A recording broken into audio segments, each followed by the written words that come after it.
Turning now to the important issue of crime in America. Nationwide crime rates are at an alarmingly high level, and tonight we're focusing on the nation's capital, which has one of the highest rates in the country.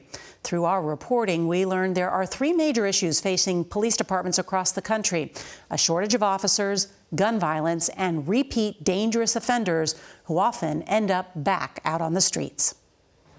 We spent hours with D.C. Police Chief Robert Contee, just tapped to join the FBI, to understand the crime facing America's cities.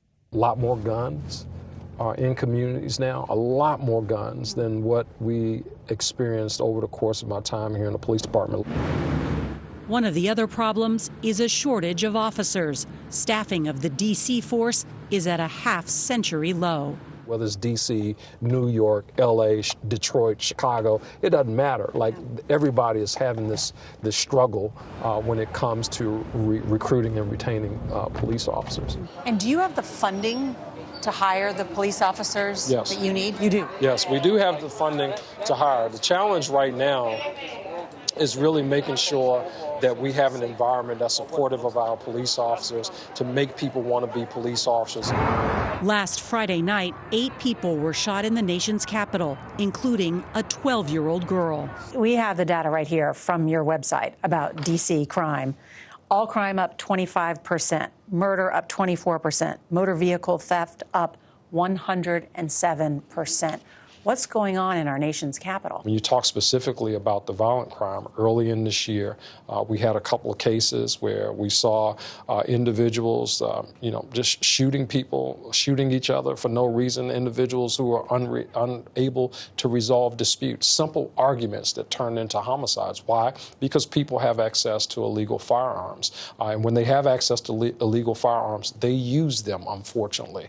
Crime rates across the U.S. are lower than they were in the 90s, but have jumped since 2019, becoming a major fear for Americans. What do you say to a D.C. resident who was carjacked and decided to move out of the city? People obviously want to feel safe, but if there's any one person who moves out, any one person who doesn't feel safe, again, we still got a lot of work to do. Making that work harder, the chief says, is a lack of prosecutions. Last year, the district's U.S. attorney declined to prosecute 2/3 of people arrested by the MPD. I thought the whole idea of law enforcement was to enforce the law. It is. And when police officers enforce the law, that's only one part of that criminal justice ecosystem. It's only one part of it, because that case then again has to be prosecuted. Like, people would assume that, bad guy got robbed somebody, bad guy goes to jail, bad guy is not back out in community. That's not necessarily the case. I was stunned when you told me that the average homicide suspect has had 11 prior arrests. How is that possible? That is correct. That is the state of affairs, unfortunately. Well, about that state of affairs, we checked with the U.S. Attorney's Office, and the spokesperson told us it prosecutes violent crime aggressively. And they said that every firearms offense that they believe they can prove beyond a reasonable doubt. Tomorrow night, we're going to take a closer look at illegal guns and their prevalence on America's streets.